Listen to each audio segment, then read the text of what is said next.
Selamat sore, sahabat Indeks.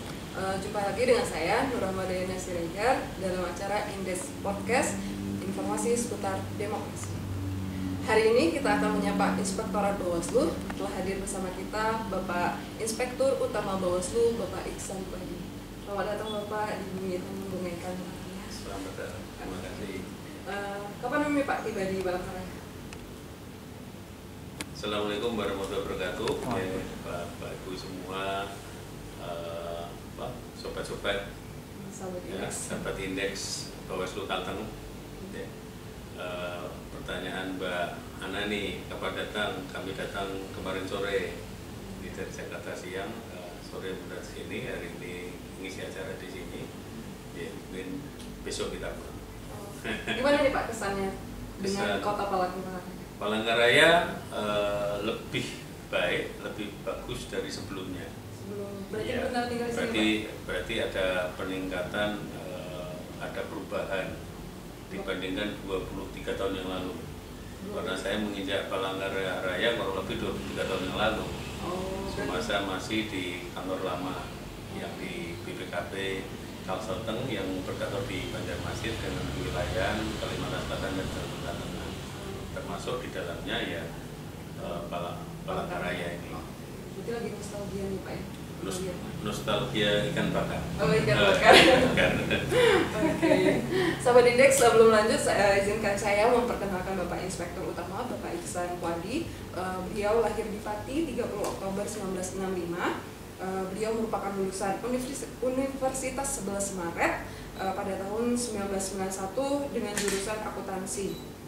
Beliau sejak 1993 bergabung bersama Badan Pengawas Keuangan dan Pembangunan. Lalu pada tahun 2021 beliau bergabung bersama Bawaslu. Jadi ini baru-baru aja ya Pak bergabung bersama Bawaslu? Bukan baru lagi, masih hangat. Masih hangat? Kapan nih Pak dilantiknya? Masih hangat. Tanggal berapa ya? 17 Juni. 17 Juni 2021. Jadi sekarang ya kurang lebih ya 10 bulan ya. Udah lahir lah. Lahir 9 bulan 10 hari kan. Masih bayi kecil kan gitu kan. Oke, berarti sekarang sebagai Inspektur Utama Bawaslu. Oke.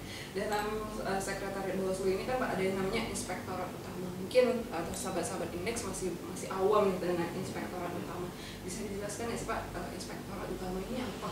Ya, terima kasih Mbak Ana. Bertilik dari Perpres 68 ya, tahun 2018 ya. Organisasi kesekretariatan di Bawaslu ada yang di pusat, provinsi, kabupaten, kota. Yang di Bawaslu di situ ada sekjen, ada inspektorat utama, ada deputi administrasi dan deputi teknis. Nah, inspektorat utama mempunyai fungsi pengawasan, jadi melaksanakan unsur pengawasan di lingkungan Sekretariat Jenderal yang bertanggung jawab kepada ketua melalui sekjen. Jadi ruang lingkupnya adalah pengawasan keuangan dan kinerja di lingkungan Sekretariat Jenderal Bawaslu. Itu tugasnya. Oke. Jadi Bapak datang ke sini ke Kalimantan Tengah ini dalam rangka apa Pak? Ya. Lanjut tadi Mbak, tadi tugas kan melakukan pengawasan kinerja dan keuangan di lingkungan Sekretariat Jenderal. Maka kita punya fungsi yang pertama merumuskan kebijakan pengawasan. Jadi Inspektorat Utama tadi secara organisasi kita bertanggung jawab mengawasi pada ketua melalui sekjen. Di dalam pelaksanaan kegiatannya kita berikan kebijakan teknis pengawasan yang disetujui oleh ketua dan pelaksanaan tiap tahunnya kita ada program kerja pengawasan tahunan dijabarkan. Sebagai fungsi di dalam tugas yang kedua yaitu melakukan pengawasan atas kinerja dan keuangan ya, melalui audit, review, evaluasi, pemantauan dan penugasan lainnya. Yang C adalah penugasan tujuan tertentu atas perintah sekjen. Jadi sekarang kami dan teman-teman posisi di Sulawesi Tengah adalah dalam rangka melaksanakan fungsi inspektorat utama. Secara kewilayahan ada di bawah Inspektur Wilayah 3 di Pak Arya. Jadi sekarang baru memonitor terkait dengan sakit, terkait dengan LKSN, terkait penugasan lain di lingkungan Bawaslu Provinsi Kalimantan Tengah saat ini menjalankan PKPT yang sudah kita buat. Jadi kita eksekusi di bulan April ini, salah satunya adalah kita ke Kalimantan Tengah. Jadi sedang menjalankan tugas dan fungsinya sebagai pengawas, salah satunya untuk Kalimantan Tengah. Kalimantan Tengah. Iya, betul. Nah, ini kan disebutkan nih Pak, ada salah satunya ada LHKSN. Ini ASN-nya juga sudah diminta nih untuk mengisi LHKSN. Nah, untuk melaporkan LHKSN ini sendiri seberapa penting nih Pak bagi ASN? Kita semua sepakat Republik ini, terutama birokrasi, kita harus berubah dari layanan yang tadinya biasa-biasa saja, merubah ke layanan baru yang lebih efektif, efisien, dan lebih memakmurkan masyarakat. Layanan kita dari sisi output outcome-nya. Jadi ada namanya reformasi birokrasi. Reformasi birokrasi di segala hal, salah satunya adalah reformasi birokrasi terkait didorong oleh KPK juga, ya, bahwa setiap ASN, setiap lembaga ini harus memprogramkan terkait dengan adanya program penegakan integritas, program pencegahan korupsi, program bagaimana kita melayani publik ini dengan baik. Antara lain tadi yang disampaikan bahwa seluruh ASN punya kewajiban untuk melaporkan harta kekayaannya. Ya. Tadi dipecah siapa saja yang harus melaporkan LHKPN. Ada ketentuan yang sudah diatur, mereka adalah pejabat-pejabat posisi tertentu, termasuk BPK, bendahara, auditor, itu masuk kelompok LHKSN. Selain itu adalah LHKSN. LHKSN diatur lebih lanjut dengan Permenpan yang mana setiap pegawai harus melaporkan dengan waktu yang terus ditetapkan. Kalau LHKSN bisa memperbaiki laporan tidak mesti setiap tahun, bisa 2 tahun sekali. Tapi kalau LKPN adalah setahun sekali. Ya, ada perubahan di secara periodik kalau dia dilakukan ada perubahan-perubahan tertentu. Kayak saya kemarin misalkan berubah dari BPKB ke Bawaslu. Nah ini ya secara interim harus dimasukkan, tapi karena waktunya kemarin setengah dan periodisasinya mendekati, saya jadikan satu aja di Desember juga enggak masalah. Jadi seberapa penting bagi LHKSN adalah punya fungsi bagi dirinya sendiri adalah sebagai alat kontrol sebetulnya, bahwa data saya ini berapa sih. Nah ini yang dilaporkan sebagai awal sehingga nanti suatu saat kita akan mempertanggungjawabkan sesuatu yang diberikan kita akan lebih enak. Sebenarnya terima kasih kita kepada kebijakan aturan yang arahnya lebih baik.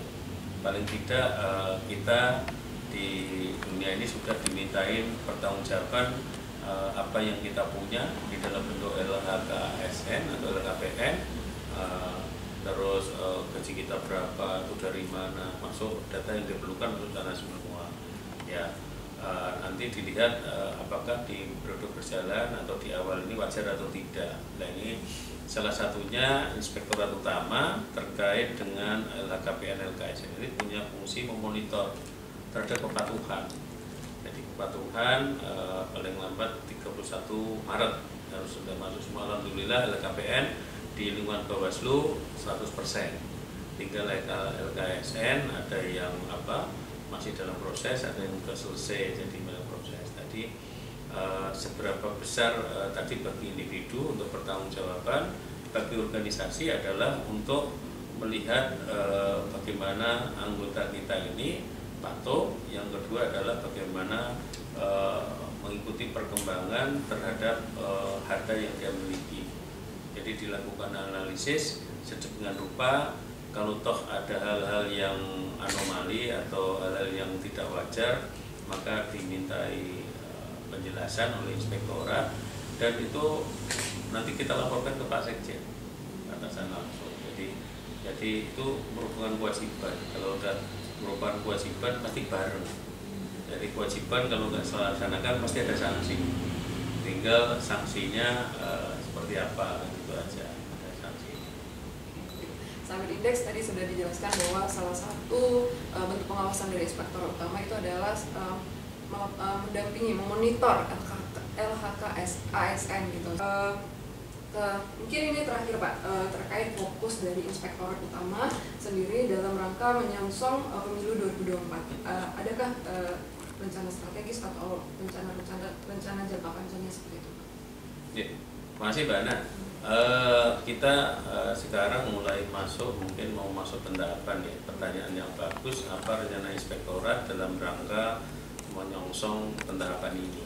Tadi kita jelaskan inspektorat mempunyai fungsi mempunyai tugas untuk melakukan pengawasan terhadap kinerja dan keuangan. Mau tidak mau bahwa target, output, outcome yang harus disepakati oleh manajemen lini 1 dalam hari ini, mulai komisioner sampai staf di bawahnya sampai ke sekjenan atau ke sekretariatan, adalah bagaimana kita mewujudkan keadilan kan gitu. Bersama Bawaslu kita wujudkan keadilan pemilu kan itu. Maka untuk memperoleh adil seperti apa? Nah, tadi untuk memperoleh itu ada fase-fase yang harus dilakukan oleh manajemen level 1, kebijakan seperti apa. Jadi langkah strategi inspektorat utama memang secara waktu nanti adalah berbarengan, jadi beririsan. Mungkin karena ini adalah yang serentak di 2024, maka perlu strategi tertentu di dalam rangka untuk melakukan pengawasan. Jadi strategi yang biasa nanti akan kita coba berubah. Jadi strategi lebih tidak diutamakan strategi represif, tapi lebih kepada strategi preventif dan edukatif. Jadi inspektorat utama dua fungsi yang ada, yaitu sebagai quality assurance bagi pimpinan apakah kebijakan ini dijalankan sesuai atau tidak melalui tool audit, review, evaluasi, pemantauan, dan penugasan lainnya dari Sekjen.